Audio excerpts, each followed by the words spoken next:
وقت تو انسان کی اپنی شکل تک بدل دیتا ہے، رشتوں کا بدل جانا کوئی بڑی بات نہیں۔ میری امی نے مجھے سکھایا ہے کہ دل کسی سے کتنا بھی خفا ہو جائے، تم خاموش ہو جانا لیکن بے ادبی نہ کرنا۔ معاف تو بار بار کیا جا سکتا ہے لیکن بھروسہ صرف ایک بار ہی ہوتا ہے۔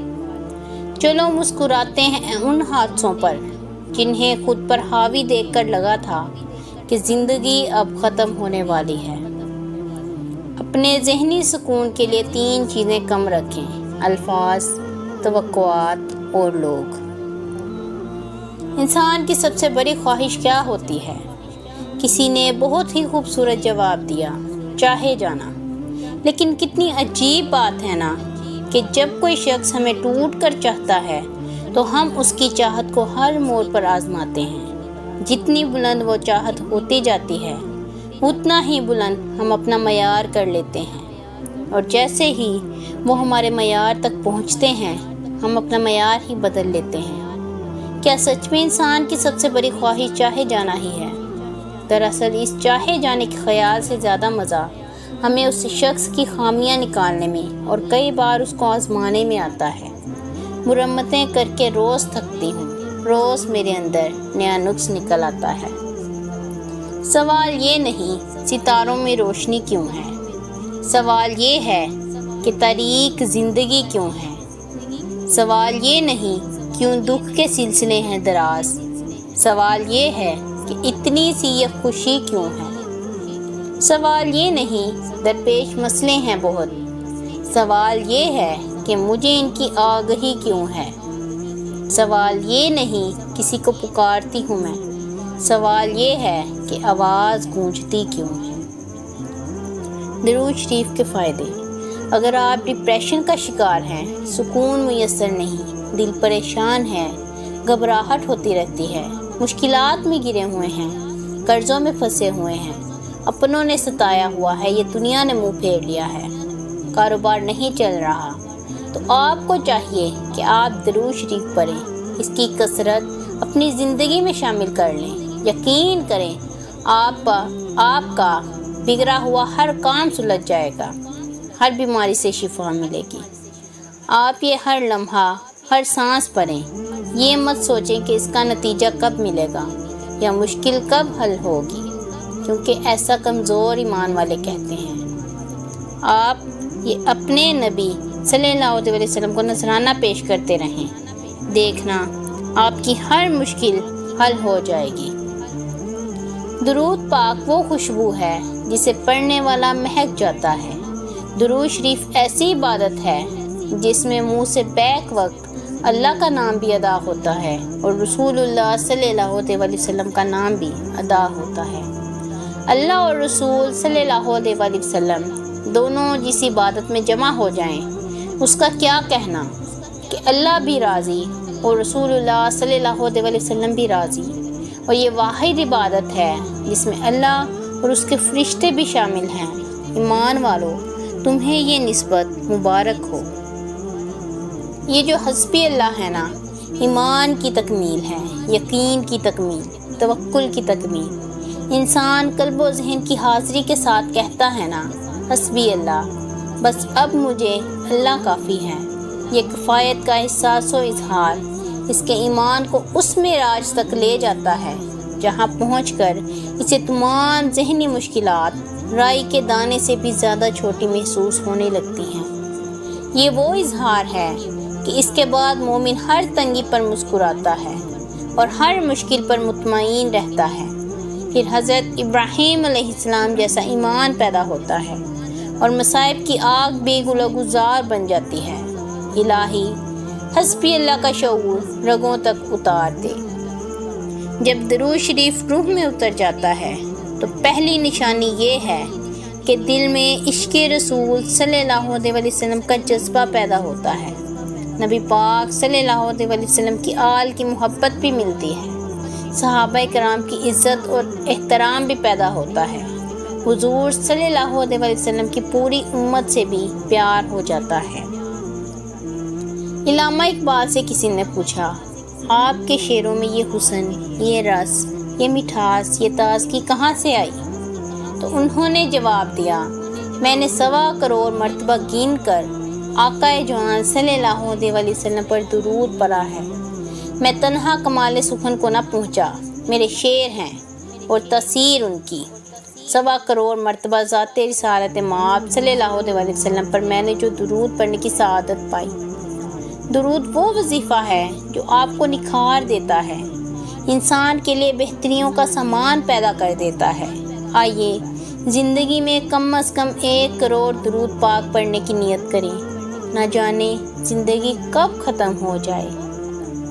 اکثر لوگ کہتے ہیں کہ مصروف زندگی کی مشکلوں میں الجھ کر درود شریف پڑھنے کا کوئی باقاعدہ وقت نہیں مل پاتا، جبکہ میرا ذاتی خیال ہے کہ اگر درود شریف پڑھتے رہیں تو زندگی کی مشکلیں اور الجھنیں ہمیں پریشان ہی نہیں کریں گی۔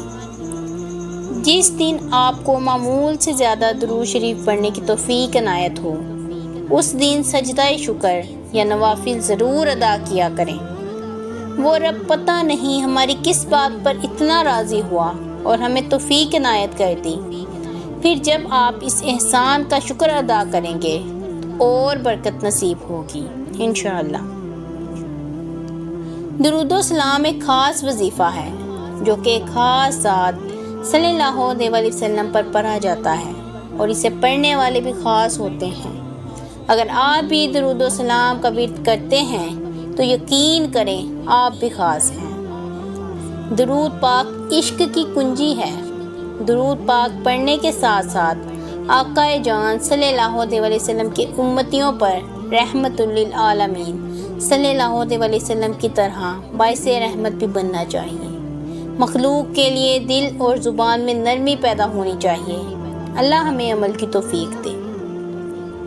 آپ کے گزرے دنوں میں بہترین دن وہی ہے جس میں آپ نے کثرت سے درود پاک پڑھا ہو، اور اس دن آپ کا دل اندر ہی اندر ایک خوشگوار پرکیف سا لطف محسوس کر رہا ہوگا۔ توفیق الہی اور ایسی محبت کا غلبہ رب کرے ہر روز محسوس ہو۔ دل مت دکھاؤ، کسی کا اتنا دل مت دکھاؤ کہ وہ اللہ کے سامنے تمہارا نام لے کر رو پڑے، کیونکہ ٹوٹے ہوئے دل کی آہ عرش تک جاتی ہے۔ سازش تھی راہبروں کی یا قسمت کا کھیل تھا، ہم ہجرتوں کے بعد بھی قاتل کے گھر میں تھے۔ یہاں بھوک اگائی شاہوں نے، خود کھا کر لال و لال ہوئے۔ مخلص نے ذلت پھانکی ہے، بدنیت مالا مال ہوئے۔ عورت اگر خیانت کا ارادہ کرے تو وہ قادر ہے کہ وہ خیانت کر سکتی ہے، اگرچہ اسے 40 دیواروں کے پیچھے کیوں نہ بند کر دیا جائے۔ لیکن جب عورت ایک مرد کے ساتھ مخلص ہوتی ہے تو لاکھوں مرد مل کر بھی اسے بہکا نہیں سکتے۔ سوچے نہ مجھ کو یوں کہ میسر نہیں ہوں میں آپ کے معیار سے آگے کی بات ہوں۔ آپ کو آپ سے بہتر کوئی نہیں سمجھ سکتا، لیکن کوئی اس کی کوشش کر رہا ہے تو یقیناً وہ آپ سے محبت کرتا ہے۔ مرد اگر وفا کرے تو عورت جھونپڑی میں بھی گزارا کر لیتی ہے۔ ہرگز مجھے قبول نہیں ضد تیری کہ میں خودداریوں کو بیچ کر پاسے وفا کروں۔ یہ سر مجھے عزیز ہے عزت کی حد تلک، عزت نہیں تو سر کا میں گردن پہ کیا کروں۔ زندگی گزارنا نہیں جینا سیکھیں۔ ہر انسان کی زندگی میں دکھ پریشانیاں آتی ہیں، ان کا اشتہار لگانے سے ہمدردی تو مل جاتی ہے مگر سکون نہیں ملتا۔ خود کو اتنا مصروف رکھو کہ آپ کے پاس نفرت، پچھتاوے اور ڈر خوف کے لیے وقت ہی نہ ہو۔ کوئی کسی کو نہیں سمجھ سکتا۔ انسانوں کے دل سمندر سے زیادہ گہرے اور آگ سے زیادہ پر اسرار ہوتے ہیں۔ حضرت علی نے فرمایا، منافق لوگوں کو کھو دینا بہترین جیت ہے۔ حضرت علی کا فرمان ہے، نصیب ہار جاتا ہے لیکن دعا ہمیشہ جیت جاتی ہے۔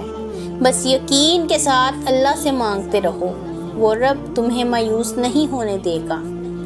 3 چیزیں کبھی واپس نہیں آتی: بولے گئے الفاظ، گزرا ہوا وقت اور ٹوٹا ہوا بھروسہ۔ مشکل سے انسان کو نکالنے والی صرف اللہ کی ذات ہے۔ حضرت علی نے فرمایا، نماز کے لیے وقت نکالو، اللہ تمہاری زندگی سے برا وقت نکال دے گا۔ حضرت علی نے فرمایا، 3 رشتے بے نقاب ہو جاتے ہیں، بڑھاپے میں اولاد، مصیبت میں دوست اور غربت میں بیوی۔ حضرت علی نے فرمایا، حق کے راستے میں سب سے بڑی سختی یہ آتی ہے کہ انسان تنہا رہ جاتا ہے۔ حضرت علی کا فرمان ہے، کسی کے منہ پر بے عزتی کرنا اسے قتل کر دینے کے برابر ہے۔ حضرت علی نے فرمایا، سب سے بڑا جاہل وہ ہے جو ایک پتھر سے 2 مرتبہ ٹھوکر کھائے۔ مولا علی نے فرمایا، یقین کی حالت میں سونا شک کی حالت میں نماز پڑھنے سے بہتر ہے۔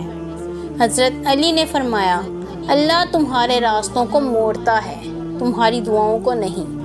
وہ تمہیں اپنے طریقے سے تمہاری من پسند منزل تک لاتا ہے۔